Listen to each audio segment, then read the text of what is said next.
Welcome to another version of the OU Insider Under the Visor YouTube Lab. My name is Brandon Drumm. I'm here with Parker Thune, and we got Spencer Forsythe on the board. We got a lot to talk about. There's picks put in for a 5-star offensive tackle. I'm about to put one in as well. Text Parker, talk to somebody. Feel pretty good about it, just like him. He had that information first. We also have some talk about fall camp. Lots and lots of talk. Talk about what BV said, talk H- about what some of the players have said. Hang on just a Lots to talk second, about. Brandon. Let's dwell on that for a second. You're about to put a pick in, is what you're saying. Yeah, for Michael Fasusi. Oh, okay. Yeah, You want to do this right now? I'll do it live. I'll put it Yeah, on. because Go I ahead. mean, You go I ahead had. and you know what? You pay the bills. Talk about HelloFresh, Okay. and Yeah. I'll put a pick in. Okay. Sounds great. Uh, yeah, folks, this version of the OU Insider Under the Visor podcast, which I mean, right off the bat, we got some major scoopage to discuss. But this episode, before we go any further, is brought to you by our good friends at HelloFresh. With HelloFresh, you get farm fresh, pre-portioned ingredients and seasonal recipes delivered right to your doorstep. You can skip trips to the grocery store and count on HelloFresh to make home cooking easy, fun, and affordable. That's why it's America's #1 meal kit. Now, from the planning, shopping, and prepping to actually getting everyone to enjoy what you made, family dinners can be stressful. HelloFresh gets it. They make it easy by delivering fresh ingredients and picky eater-approved recipes right to your door each week. Ready to finally solve the family dinner dilemma? HelloFresh's line of kid-friendly family options mean even the pickiest of eaters will be part of the Clean Plate Club this back-to-school season. I love HelloFresh. Brandon loves HelloFresh. We use it quite frequently during the football season when our schedules get tight. It makes things so easy, makes meal prep so easy. Any amount of time that we can shave off and the necessities of day-to-day life is a welcome sight during football season. So HelloFresh, the other thing about HelloFresh too is it's really good food. It's not just food. It's high quality meat and produce and recipes. For a limited time, kids eat free. You can go to HelloFresh.com/OU Insider Kids to unlock this exclusive offer. One free kids meal per box for 2 months while your subscription is active. That's free kids meals just by going to HelloFresh.com/OU Insider Kids. HelloFresh, America's #1 meal kit. By the way, folks, would also remind you, download the Autograph app and join the OU community. Link.ag.fan/boomer. And you can use promo code BOOMER to get plugged in on the Autograph app and start earning rewards from Tom Brady and the folks at Autograph just for reading Oklahoma content via the app. Again, link.ag.fan/boomer and promo code boomer. Okay, Brandon, is the deed done? Deed's done. Okay. So I feel like we should probably just discuss that right off the bat. Now Okay. I had some conversations tonight that left me feeling pretty good about Michael Fasusi. Yeah, I thought you put a pick You in. Maybe. I did not put a pick in. Hmm. I did not put a pick in. You were a bolder man than me. Oh well.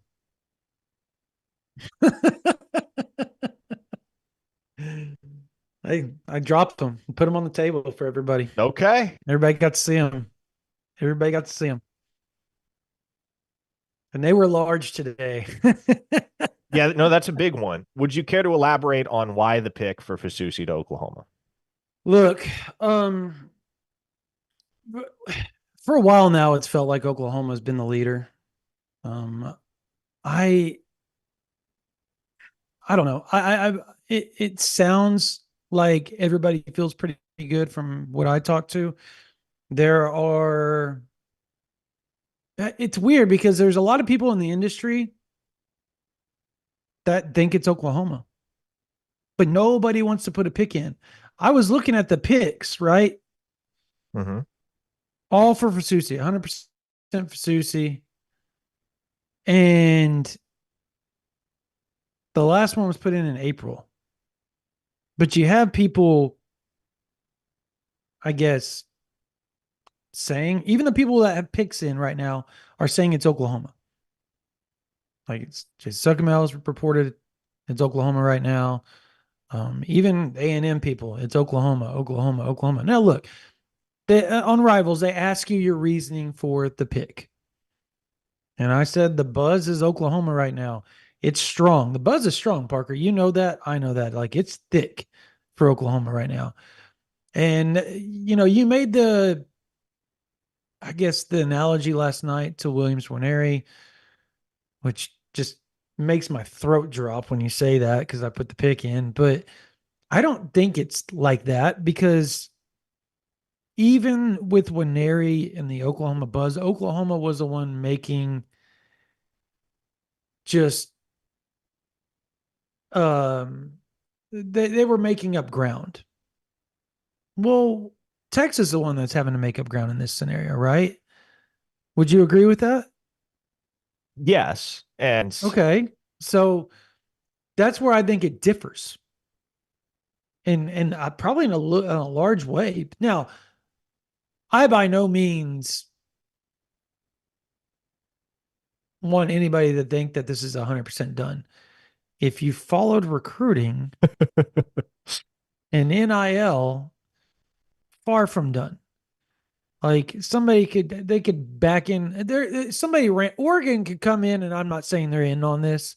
I'm just throwing them out as just a example. Could come in and go, you know what? We're going to give you 1.5 million. We need an offensive tackle for a 25 class that is on par with Fasusi. Boom, and the kid could just go, you know what? I'm going to go to Oregon out of the blue. We've seen that before. So recruiting's fun. I threw it out there. I threw a crystal ball or a future cast, excuse me, rivals future cast out there. And I would probably say if somebody was going to ask my level of confidence, I'd probably say 6. mhm. Like it's not like overly confident, but it's confident enough I put one in. So if something changed down the line, we'll let you know if something changes. But right now, you and I both feel, and it feels like everybody, like I talked to somebody literally before we got on here that spoke to somebody in another, a big name in another industry. And they're like, yeah, they're here in Oklahoma too, like strong Oklahoma vibes. So that also kind of helped me go ahead and do it because this person's usually not wrong. And as the source told me today, when you and all these other people start calling me when it gets close to decision time, I know it's legit. And our gut is starting to feel the same as you guys. So we'll see. It's far from over. It's a 5-star offensive tackle recruitment. Hold on to your high knees and see what happens down the stretch. Anything to Wow. add to that? No, I mean, I think you Did I said it cover it well. all? I think you said it well. And gosh, if Bill Beatonbow pulls Fasusi next Wednesday, if this one does indeed go in Oklahoma's favor, Brandon, uh, is it going to erase some people's frustration with Oklahoma offensive line recruiting over the last several years? No, there'll be all there are people that insist on complaining always for whatever reason. Just the offensive line, the one position group where it hasn't really mattered the caliber of guys that you get on the recruiting trail out of the high school ranks. They're ultimately developed into excellent college and NFL players, but it seems that there's that one contingent of the fan base that is just bound and determined to hold Bill Beatonbow's feet to the fire over any potential improvement that could possibly have been made over the class that he actually recruited. It gets really, really hard to do that with the 2025 class if Michael Fasusi is an Oklahoma Sooner, because that class, Brandon, is just what the doctor ordered. You will have 3 Rivals 250 prospects in that hypothetical class between Michael Fasusi, Darius Afalava, and Ryan Foje, who isn't in the Rivals 250 yet, but should be and will. Crazy. Yeah. Crazy. And then Owen Hollenbeck, man, I tell you, he committed so early and he's a modest 3-star right now. So it's easy to look past that guy, but He is right there in the mold of some of the great centers that Oklahoma has had over the years. Whether he ends up being another one of those great centers, that's to be determined. All we can do is prognosticate. But that is Bill Bedenbaugh's best class in a minute at Oklahoma. Mhm. That's going to have a case as his best class of all time. And 2024, I thought was great. No, they didn't get Grant Bricks, and they would have liked to have had him. But Eddie Pierre-Louis, B.J. Brooks, two national top 100 dudes, Isaiah Autry Dent, really, really high ceiling offensive tackle from the state of Mississippi that was an early commit. I know. I know. It's always I the cannot get weirdest that thing to possible stay juncture. off. It resets every time we come on here. It's It's kind of always the funny. most awkward time where we get the virtual balloons flying. Josh Isa, they really, really like him and the developmental potential that exists there at center. And then who am I forgetting? Who's the fifth? Who am I spacing on? EPL, Brooks, Isosa, Isaiah Autry Dent, and I'm an idiot, Brandon. Okay, I'm completely EPL. drawing a blank. You said a Sosa. Oh, Daniel Kumi. Daniel Kumi. There you go. There you go. Easy to forget about him since he's been hurt pretty much ever since he got here, but he's back on the practice field again. He was out there repping with the team yesterday, and they really, really like what Daniel Akinkumi brings to the fold. They think Yep. that, especially with his work ethic and the sheer athleticism and raw potential that exists with a guy that's relatively new to football, that he can be a very, very impactful contributor at Oklahoma before he's done. So a five-fold group like the one that Oklahoma landed in 2024, that's a great class for Bill Bedenbaugh. And even though you'd only have four in this hypothetical realm in the class of 2025, Brandon, it's Right. really, really hard to poke holes in that haul for Bill Bedenbaugh if Fasusi is the finishing touch, if you will, the cherry on Mhm. top. Yeah. Look, the way Bill Bedenbaugh's recruited, as you said, has just been phenomenal. And he's done it in the portal too. We talked about this on the podcast last night. Like, look, fans get upset. Like, if they miss out on Fasusi, let's say they miss out on Fasusi and Babalola. Let's say they can't flip Rogers, and they're just they have what they have with Hollenbeck, Boj, and help me out. I just went blank too, and you just named them. Afalava. Afalava. Those are the three. Obviously, they had a really solid class in 24. They had a good class in 23. They've got a really good young core. Not the end of the world because Bill Bedenbaugh, the one thing you can almost guarantee is that he's nails when it comes to getting transfer portal guys. And so even if they take, even if they land Fasusi, they're still probably going to go after a portal guy this offseason. Like that's the reality of the situation. You have to. You've got Yeah. one thing we know with the Brent Venables way of recruiting is that they're going to throw a bunch at offensive line and bring in transfer portal and offensive line throughout the high school ranks. And they're going to do it with defensive line. Like he wants his trenches just to be loaded and deep. Yeah. And everybody's upset about what's going on in fall camp because while they're loaded with talent, they're super inexperienced outside of the first eight, and they're super young. Well, that's because up to this point, they did not recruit offensive line the way they were doing it now, where they're always going to bring in 3, 4, 5 guys every class out of high school, and then add to that through the portal. Yeah. That's just what they do. And you're probably going to need to add another one via the portal this offseason. Like that will probably be a legitimate necessity because if we're just talking numbers here, Oklahoma has 16 scholarship offensive linemen right now. The guys that are set to graduate, the guys that are one and done are three of the transfers that you brought in, Michael Tarquin, Branson Hickman, and Spencer Brown. You can pretty much, with a position group that large, you can pretty much count on losing a guy or two to the transfer portal every single year. And Brandon, if Jacob Sexton is as advertised and he lives up to the billing in 2024, he's going to have a legit decision to make. There will be enough He NFL will. draft stock Yeah. and likelihood for Sexton if he puts it on tape in 2024 that he will have the opportunity to be off to the league after his third year in an Oklahoma uniform. So Yep.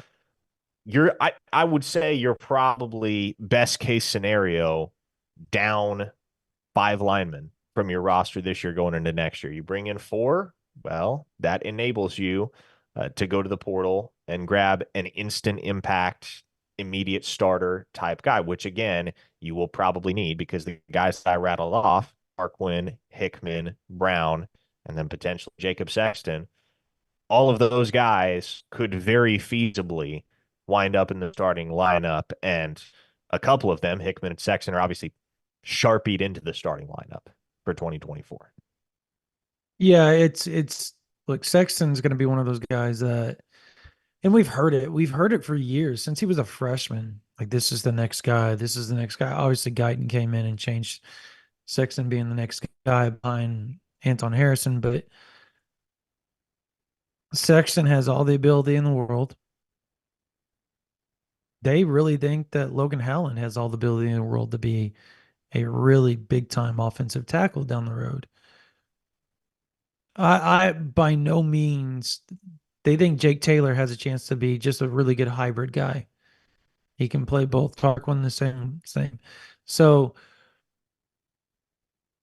you don't get Fasusi. It's not the end of the world. It's not great. It's not ideal. But right now, I like where they stand. Yeah. You like where they Oh, stand. Almost everybody I talk to within the industry likes Oklahoma right now. That's a weird place to be in. And I know it was like just I saying I had balls of steel to throw in a pick, but trust me, I thought about it forever, talked myself out of it, and then just said, F it. Let's do it. balls to the wall, baby. Um, And let's consider this too as we talk about the long-term prognosis for Oklahoma's offensive line, what they can be and what they're going to need to be in the SEC.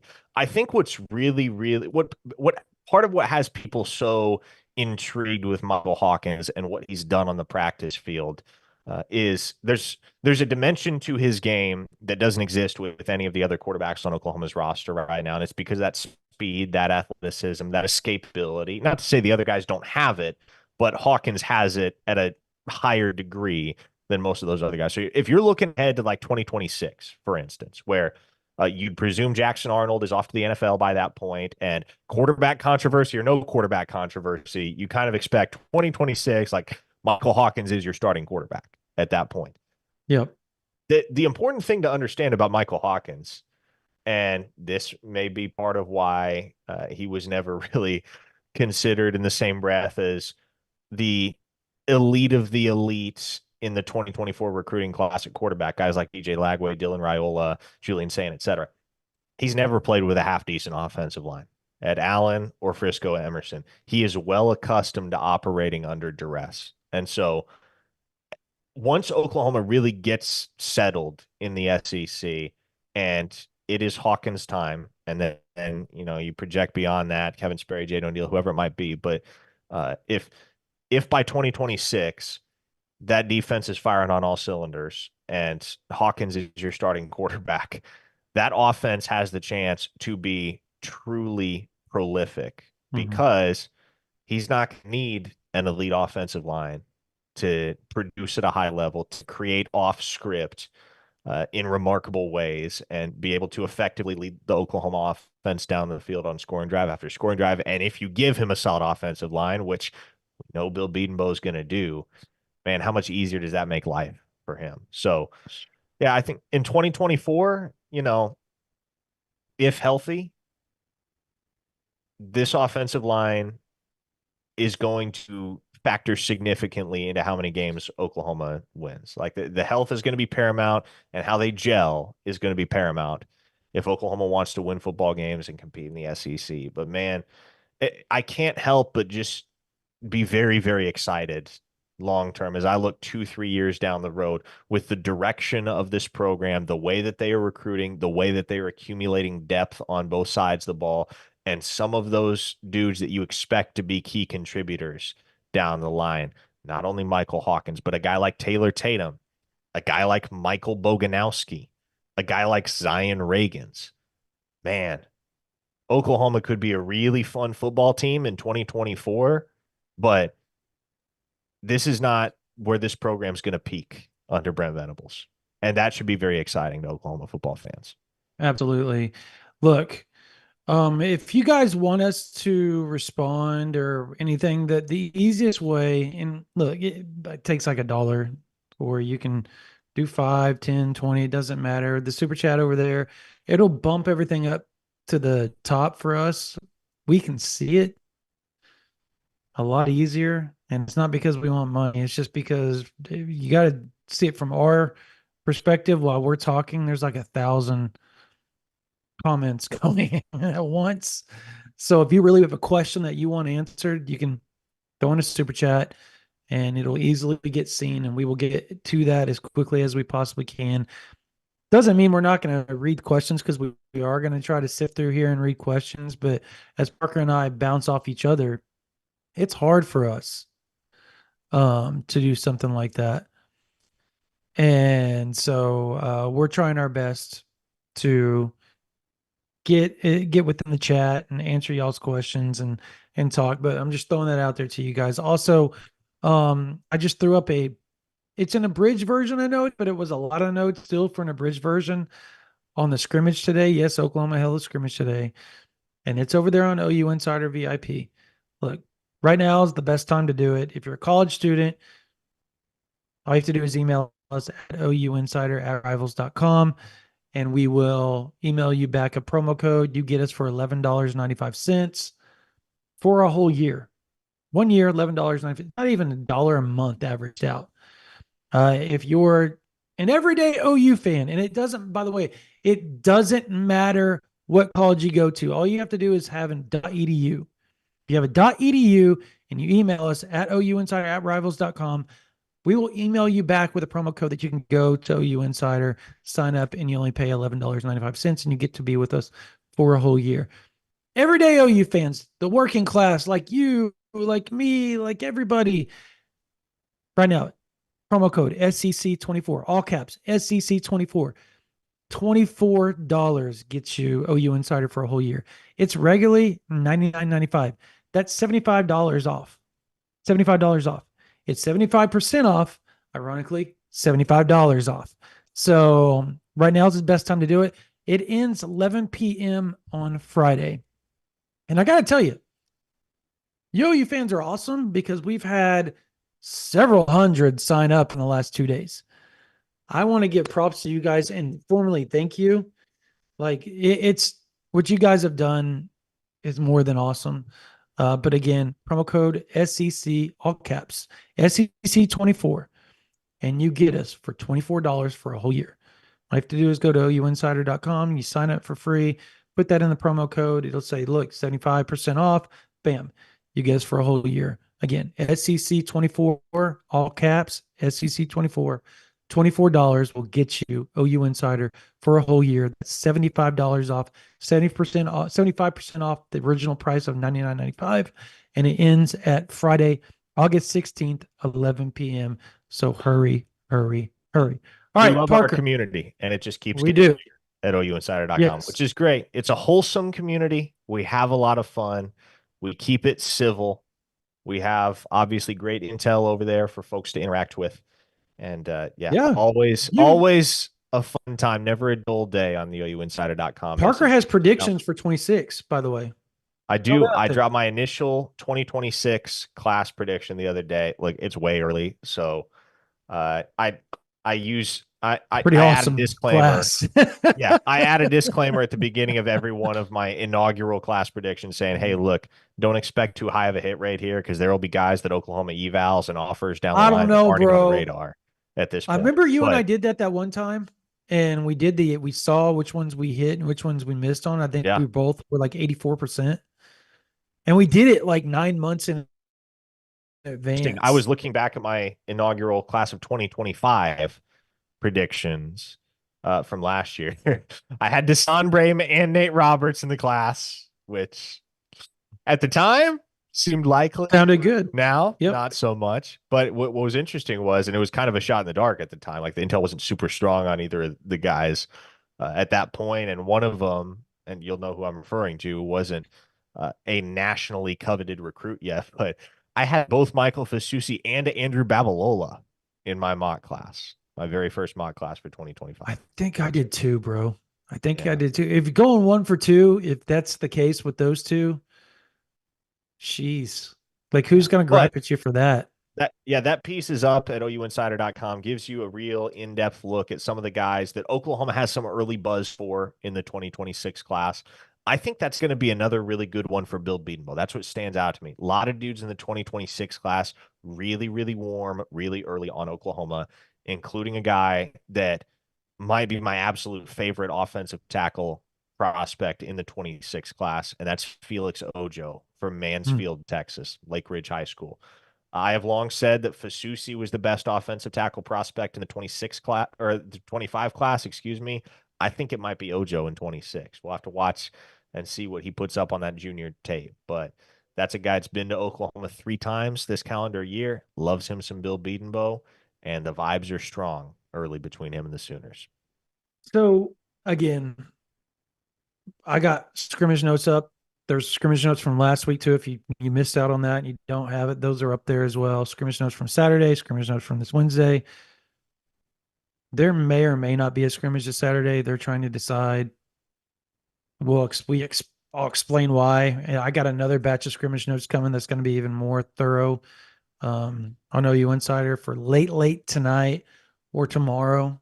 I'm going to start typing them as we get off the air. I'm going to make it one or two more phone calls before we do that as well. So, yeah, there's a lot going on. Jesse has been doing an amazing job. Brody's been doing an amazing job. Lots of information. And you know, um, it's a fun community.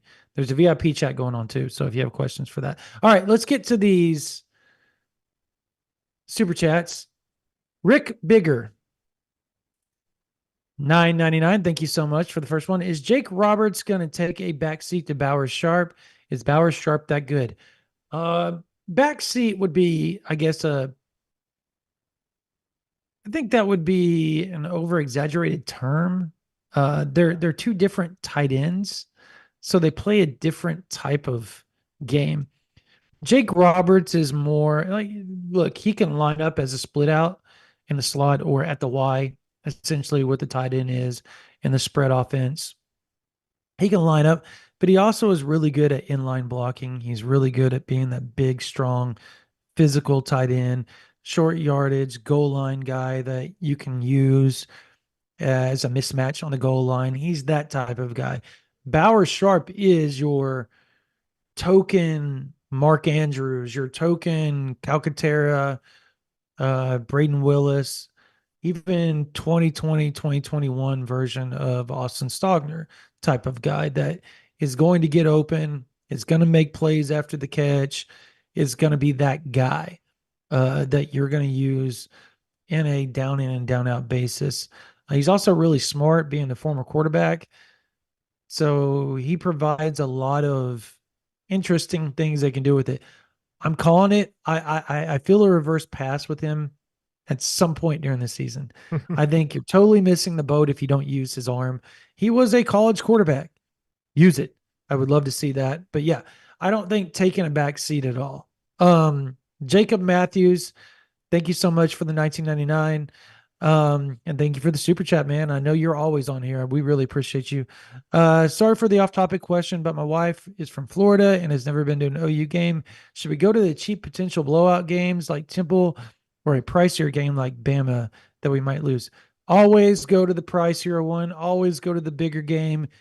The atmosphere. If she doesn't love OU, she will after going to that game. My wife is from Arkansas and she grew up going to Woo Pig Suey games. And her very first OU game was 2011 OU Texas when OU just kicked the dog crap out of them. It Even happened a if they few would have times in that lost, era. even if they would have lost, um, the atmosphere is what sold her. And so from that point on, she has very much trained my kids to be big OU fans and taken them to almost every game over the last decade. So I go Bama if I'm you, always and forever. Night game versus Bama. That place is gonna be rocking. It's gonna be a Owen Field Gaylord Family Memorial Stadium atmosphere that you'll probably never forget if OU is as good as we think they're gonna be. All right, Parker, let's Brandon. talk about what's been going on in fall camp. Yeah, let's do it. Another scrimmage today. Yep, That happened. As you I mentioned, there did. may be another one Saturday. May not be. We'll see. But uh plot twist. Jackson Arnold doesn't actually suck. Shocker. Imagine that. Yeah, weird. He had a better day today. I don't want to dive too much into it because it's over there on our board, and that's for our members. But look, the defense is damn good, guys. Like it is. Even after today, that's all you hear is like the defense dominated again. But the O line is banged up, so you got to take that for what it's worth. Um, the wide receiver unit's banged up. It's not great, but everybody will be ready to go. I think BV even talked about it. He said, look, like everybody, we're banged up right now. He said, but there's a difference between injured and hurt, and injured and being banged up and bruised and all that. So everybody will be good to go for the most part come week one. So you look, I don't think there's really anything to worry about. I think if they can just find somebody to mesh with Jake Sexton and Fabici Wewu, man, it would be great. It would be great. Bill Beatenbow would probably sleep better at night. So would Jackson Arnold. He probably wouldn't be as nervous when he drops back to pass. Neither would Michael Hawkins. You know what I mean? They're in a blue jersey, and it feels like they're just getting somebody's in their face at all times. When I say Brent Venables is throwing the kitchen sink at him, we've said that since what, March, right?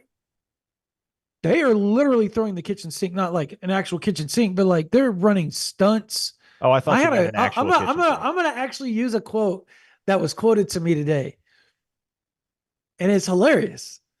They said the defense is stunning on that offense, and they said not in the social way of stunning on them. And I had to laugh when they said that to me. They said straight up throwing stunts, throwing rolling coverages, they're just throwing the works at it like a Brent Venables defense does. And that poor offensive line that they're just all young right now, right? As far as guys that are out there because of they're banged up. And they are just with their heads are spinning, bro. It's rough. All right. Lots of questions. I'm Lots going of to read super this. chats. Blake Well, Wilson, thank you so much. Go for it. You read it, Parker. I'm going to read the scrimmage notes today anyway. What's the defense look like? We had another super chat, by the way, directly under that from Klima14, who didn't just dropped us $2. Did not ask a question. We appreciate that. But how does the defense look, Brandon? I mean, Very, you've very listened to our good. most recent podcast. You've listened to our post-practice blitzes. I don't Very think it'll come as nice. a shock to hear that the defense is going to be pretty dang good Yep. in 2024. At least that's how things seem right now. Yeah.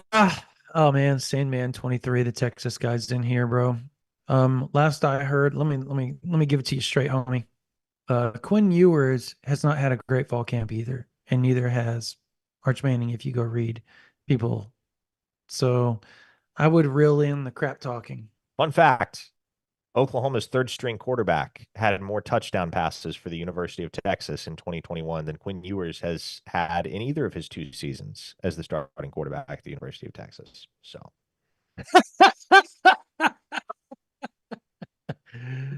And scene. All right, Unfair Sports. Appreciate you, bro. You know you're one of our guys. Parker, how is the Toby beef going? Keep up the great stuff. I guess I don't know what's going on. It's a running joke. There's no beef between me and Toby. Uh, keep praying for Toby, folks, as he continues to Yes. recuperate from his Yes. recent kidney surgery. Word is he's doing well. I was texting back and forth with him just the other day, so he seems to be doing all right, all things So considered. But keep him in your prayers.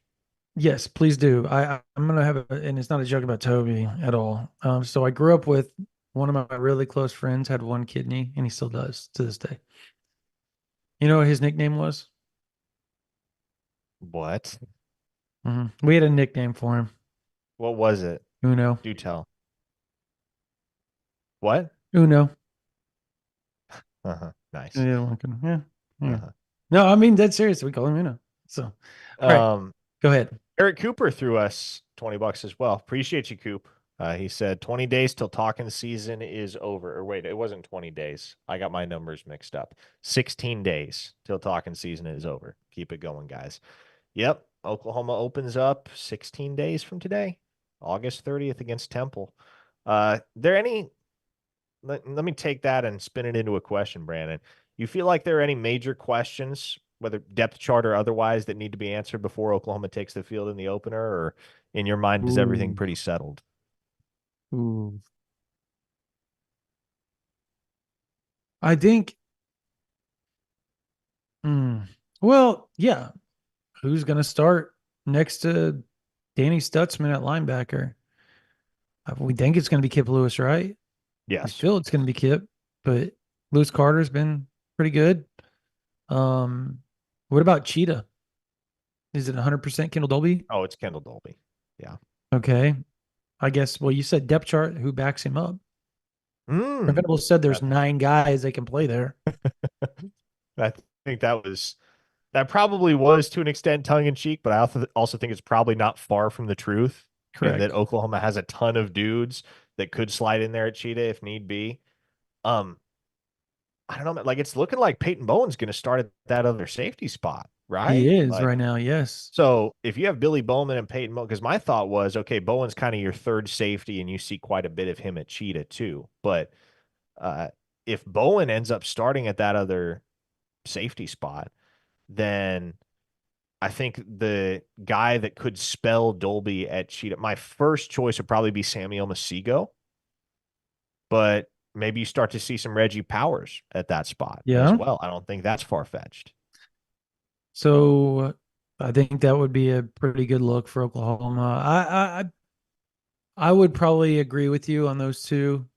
Um, you know, and we talked about this on the podcast. I think the other battle is, and look, some people don't want to believe it. That's fine. I tend to think RSJ is going to eventually be the guy that backs up Peyton Bowen. But I'm here to tell everybody that Michael Boganowski is going to see the field and see the field a lot. He's going to see the field a lot. That boy's a hitter, He is. man. He'll knock your teeth off. Yeah, some of the Is what it'll stories do. you hear from the practice field about Yes. the head hunting that Michael Boganowski does. Yeah, he's going to be a fun player, and he's so young too, and so relatively inexperienced at that safety spot. Like it's not a position he's played with any regularity in his life. So the fact that he is already there, Brandon, the fact that we're already talking about Boganowski as somebody that's going to play quite a bit as a true freshman at safety, that's just you can't help but be enthralled by the prospect of what he might be by the time he's a junior and senior. That's going to be a bad man. But he is going to be amazing. Oh my gosh, the super chats are going off real quick. Real quick. Charisse Armstead, I think I said that right. Or Cherisy Armstead. I don't know. I'm pretty sure it's Charisse. Um, Texas leads the all-time series. He keeps repeating this over and over. He said it a Oh thousand yeah. times. 63, 51, 5. Hey, real quick, and this isn't a fan thing. I do want you to understand, go back and check the all-time. If you cut it off right after World War II, when people actually used the forward pass, and see what the records are between the two programs.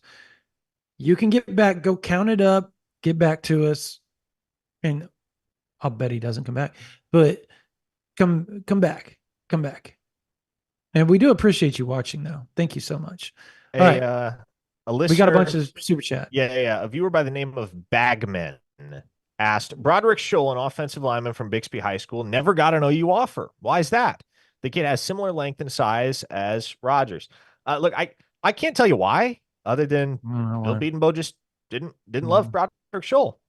I mean, he prioritized other guys. He liked other guys. Broderick Scholl was not one of the guys that Bill Beatonbow chose to go after.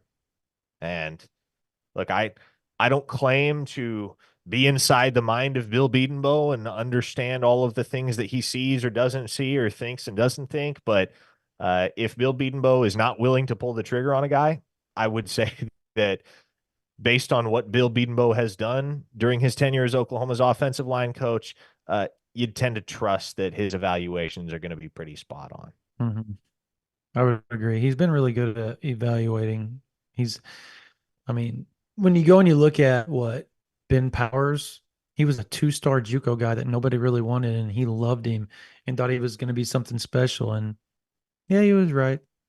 Spot on. Rick Bigger. Rick Bigger has a super chat. How is Gentry's shoulder? Also, great job. Thanks, Rick. Gentry was practicing yesterday. Didn't Mhm. have a brace or anything older. It Obviously, that doesn't hurts. mean, yeah. Like, It hurts. look, He had an MRI, and he's going shoulder to play stuff can be painful, regardless. man. Shoulder stuff can be painful. I've dealt with shoulder stuff. It's not fun. Yeah. He's gonna, I still have my shoulder. If I show you've seen it, Parker, where it pops in and out real bad. Um, 7 dislocations. It's miserable. As you Sheesh. get older, it hurts all the time, no matter what you do. Gentry's tough. That dude is tough. And flat out talked to somebody around him the other day, and they said, went and got an MRI this week just to see where it stood. And I guess it was stable from my understanding, or stable enough that he's going to continue to play no matter Yeah. what. He Well, refuses to not play this year. yeah, and I'm not necessarily saying this is exactly what Gentry is dealing with, but just to give folks who are unfamiliar with it some frame of reference for what can happen to a shoulder, most specifically a labrum, because like I had a slap tear in my labrum when I was a senior in high school, Oof. and uh, the way that the labrum is, there are only certain movements, certain actions that you take with your shoulder that's really gonna fire off that Mm-hmm. pain. That's really gonna, kind of piss off the tendon. So, uh, for the most part, with that tear in my labrum, I could go about my everyday life and I could play sports and, I could do the vast majority of the things that you do as a young person involved in athletics, and not have to worry about what my shoulder was going to do. But there were certain moments, certain instances, certain motions that I'd make where, you, uh, you do whatever. For me, it was swinging about. I couldn't hit that second half of my senior year because it was that outward turning with the shoulder, that really caused that stinging pain in my labrum. But everything else I could do just fine. Like I could throw, I could do any other motion with the shoulder. It was just that outward turning. It was that specific thing. So it may be the case that Gentry Williams is dealing with something that isn't, the pain isn't constantly there. It's just things here and there that you might do on a football field that, you run the risk of aggravating it. But Yeah. that's the nature of the labrum. It's an intricate, complex, well, uh, I don't even know what you call it. It's a collection of tendons in your shoulder. So Mm-hmm. it's a lot of various ways you can injure that, and a lot of different ways that pain can manifest. Ashton Davis asks, who on each side of the ball do you think is a major sleeper slash flying under the radar for a breakout season? Ooh. Um, a sleeper. You know what? I'm gonna say JJ Hester is gonna have a decent season just because on the offensive side, because Unfortunately, due to injury, Jaden Gibson is now out, and therefore, one next man up mentality has to come into play. And JJ Hester is going to be a guy that gets a lot of run and is probably going to get, you know, 20 targets, 30 targets this year. So I think you could see him, he'll probably get more than that actually, but I could see him get about 20 catches plus. So I could see that being for what he's done at Oklahoma. I would consider that a breakout. And on defense, does our Mason Thomas count? Like, does that count? Everybody knows he's good. Does Caden Woolard count, Parker? Like, do those count? No, I don't think so. I'd love it if they did because I mean that's an easy answer. Jacoby Johnson, then, Okay. who, if you're on OU Insider, might have some notes from the scrimmage up today. Anyways, little plug. Who's yours, Parker? Offensively, if we're talking breakout, my answer, my answer is Brennan Thompson. Hmm. I think Brennan Thompson is going to have a bigger year than he did last year. And maybe when I say breakout, for instance, when Jaden Gibson got hurt, there were folks that looked at his 23 campaign or the stat line. They said, oh, he caught 14 passes, whatever. You can do without that. But if you actually watched the football games, you understood that those 14 catches all meant something. Every single time Jaden Gibson reeled in a pass, it was a big one, or at least that's what it felt like for Oklahoma. So I don't know how many balls Brennan Thompson's going to catch. I would frankly be surprised if it's more than 25, given how many mouths there are to feed in that Oklahoma receiver room. But we know what Brennan Thompson is, right? He's a big play machine. He's a speed merchant who's going to get downfield. And if he catches 20 passes this season, you're going to feel those 20 catches. Yeah, They're going to be, and I would say at least 6 or 7 of them are going to a good be one. seismic. Like we're talking long, long house calls because that is Brennan Thompson's specialty. So it's not that easy to identify a breakout contender, a true breakout contender on the offensive side, but Brennan Thompson is one that fits the bill for me. Defensively, I tell you, man, and I always love hearing that people on the inside are seeing the same things I'm seeing and believe the same things that I believe. I think Eli Bowen's going to do some stuff this year There you go. defensively for Oklahoma. There you go. And that belief is shared internally. And so I've said it before, I think in 2025, next season, when Peyton's a junior and Eli's a sophomore, those two are legit anchors in the Oklahoma secondary. I believe that wholeheartedly. And by all accounts, Eli is somebody that is poised to see the field much more than you might expect would be the case for a true freshman in such a deep room as there is at cornerback right now for Oklahoma. So he's one I'm watching closely. There you go. Jacob which this is a good segue for what you just said, Parker. Jacob Matthews asks, and thank you again for another super chat. Which freshman do you think is going to play the most? So just talking straight snap count here. That's what Most gathered. Yeah. snaps for a true freshman on the Oklahoma roster. My answer is Jaden Jackson.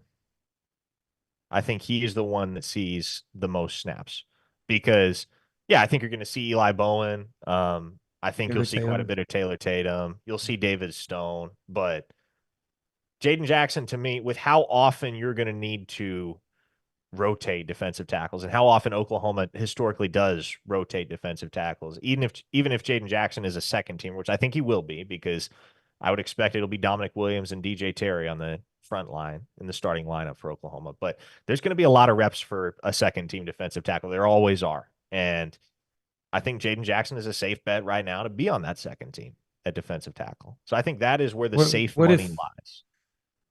what if he started Well, if he started, then I guess my prediction is even more accurate. him and if you put him and Dominic Williams together? I'm gonna put you all like this. I was told those guys are as advertised and maybe better. Both of them. That was from somebody that sees them every day. So, So do uh, you agree? Would you also say Jaden Jackson? yes, it would be, to me, it would be him or David Stone. Yeah, that without question. I also think, and I said it a couple of days ago when asked about it on the radio, I'll reiterate it. I don't believe Michael Hawkins red shirts. I think Oklahoma will find ways to incorporate his skills into the offense, even if it's only here and there. Like we've seen OU do this in the past with the backup quarterback, be it Caleb Williams in 2021 or Jackson Arnold in 2023. They find ways to get good athletes at the quarterback position on the field. And I think they're going to do that to an extent with Michael Hawkins. So Rick Bigger asks, and thank you for the other super chat. Is Liam the next great OU kicker? I'll let you answer this one. I don't really pay attention to kickers unless they miss kicks. I mean, who is the last great OU kicker? Let me ask you that. Like, I'll answer your question with a question. What is a great OU kicker? Austin Seibert would probably be Yeah, the last Austin great. Seibert, but I'd like, would Gabe Burkich fit that bill? Would you He consider would for a Gabe while. Burkich a His great OU freshman year, kicker? freshman year he was elite. Yeah. Now, There's a really if good question by Boomer 129, but we'll get to that in a second. It's funny. It's a funny question. yeah, no, I look, I think Liam Evans will be a multi-year starter for Oklahoma at kicker. I do think he'll be reliable.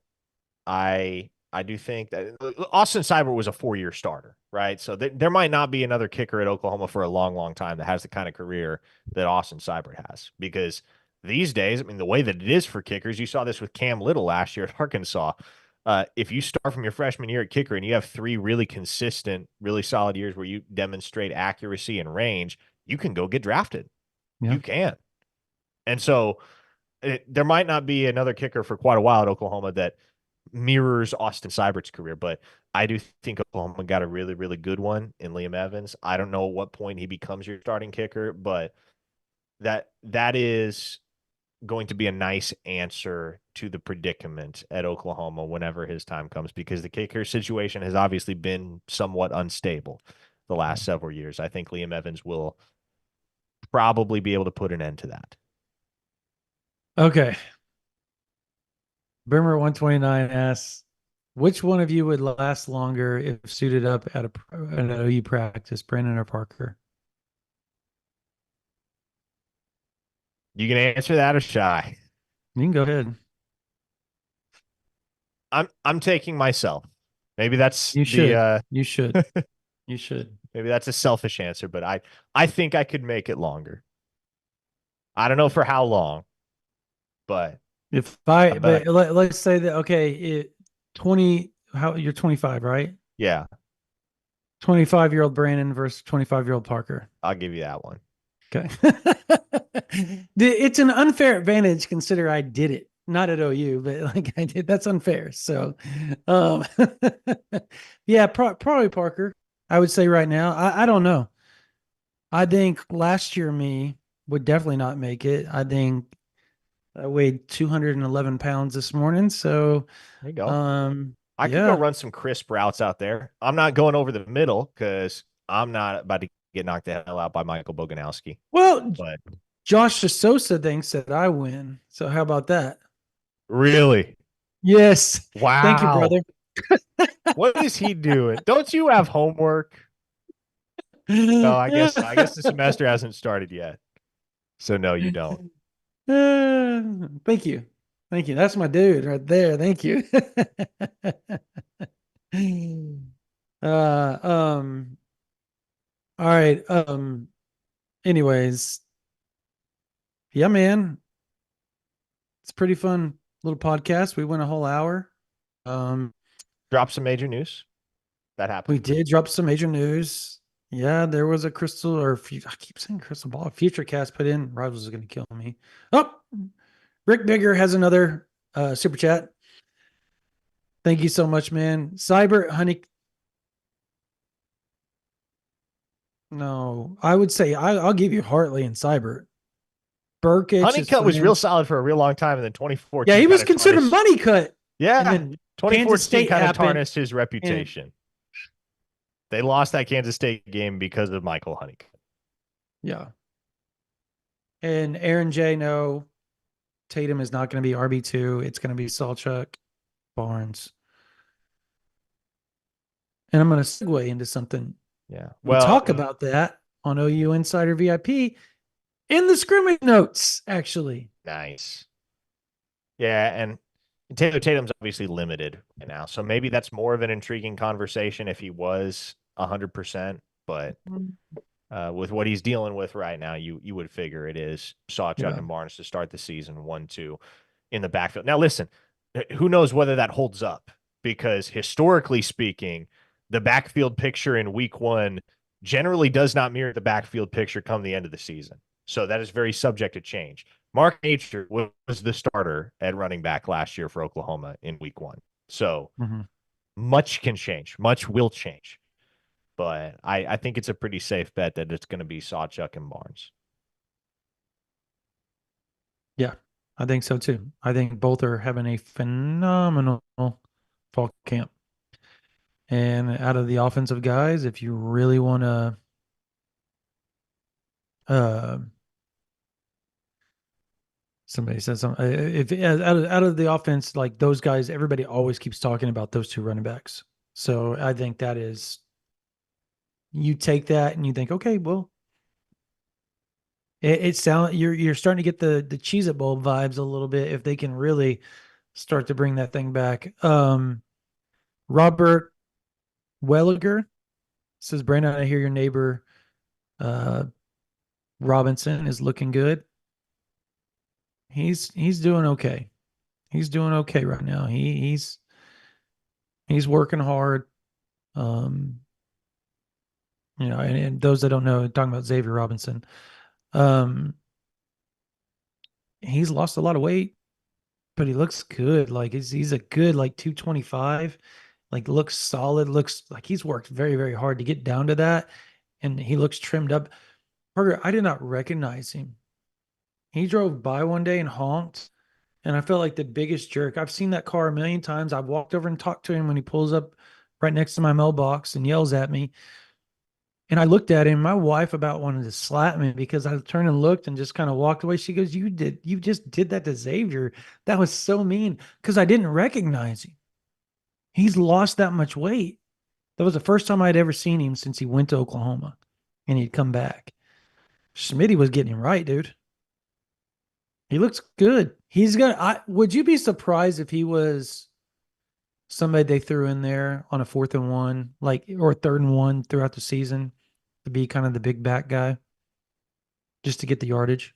I don't I don't think he's necessarily going to be the first guy that they look No, I to agree. in that I agree. situation. Like I think Javante Barnes is probably going to I be agree at with that least too. Yeah. initially a short yardage back, but there may be a scenario or two where it makes sense to wheel out Xavier Robinson over the course of the season. Many are asking about the OU Insider tailgate. Yes, it is coming back this It is year. coming back. Yes, Not, it will be back and better than ever. yeah, it's gonna be pretty awesome. There's some We'll be playing EA additions. Sports College Football 25 at the tailgate. That's one of the additions. If you guys know anything about Old Miss and SEC tailgating and what they always have at every one of their tailgates, I hear rumors that we might have one as well. It's a machine that makes drinks, a certain kind of drink. So, um, I think you guys are gonna like it. I don't know if we're gonna have the Friday temple just because of how it lays out with. Yeah, that's going to be a weird day. Yeah, I don't know how that one's gonna work, but we will let everybody know. Obviously, we will put it up on Twitter, but for the most part, everybody that's there are members of OU Insiders. So if you want to know scrimmage notes, and no, it's not Kool-Aid Boomer 129. It is, I guess, it's colored like Kool-Aid, depending on what type of drink you like in that realm. It could be yellow, red, blue. with some alcohol in it, I guess. But anyways, that for the most part, those are the members of OU Insider, and there's lots of them that show up to that thing. Yeah, usually parents of players that show up, recruits will show up. If they'll just walk by, come say hello, come hang out for a little bit, and then do their own thing if they're there on an unofficial visit. So, um, come hang out with us. It's fun. It's really fun. I don't know if we're gonna do it the Friday, but and we'll start telling y'all locations, logistics, all that type of stuff as we get closer and closer to the season. But it's fun and it's a good time. College football will be there. You'll get to hang out with Parker, myself, Jesse, Brian, all the gang. Um, you can ask us questions. You can do whatever you want. We have a good time. But if you are a member of OU Insider, right now is the time. $24 gets you a whole year. That's $75 off. That's 75 plus dollars off. And it's worth it. 1 year. OU Insider. Use promo code all caps SEC24 when you go to sign up, and you will get 75% off. It ends Friday, August 16th, 11 p.m. So hurry, hurry, hurry. Subscribe to this YouTube channel. Like, do whatever you need to do on whatever podcast platform you listen to us on. But before we go, I'll get one last super chat. Thank you guys so much for this. Blake Wilson, did Smitty deal with Burks and Vickers in the offseason? I hate being that guy. And how big is the team? How big does the team look after the Smitty bill? One, that D line looks like an SEC D line, like just physically like an SEC D line. Two, we don't really dive into punishments on players, and I know you asked the question. That's not our place. Not our place. We stay out of that. That's an internal thing, and that's how we use it. My guess is that it was taken care of and or will be taken care of come season. Maybe sit out a quarter. I don't know. You'll find we'll all find out come the season how all that played out, one way or the other. All right, Parker, I think that's going to do it for this version of the OU Insider YouTube Live. Again, if you're not subscribed to OU Insider YouTube, subscribe right here.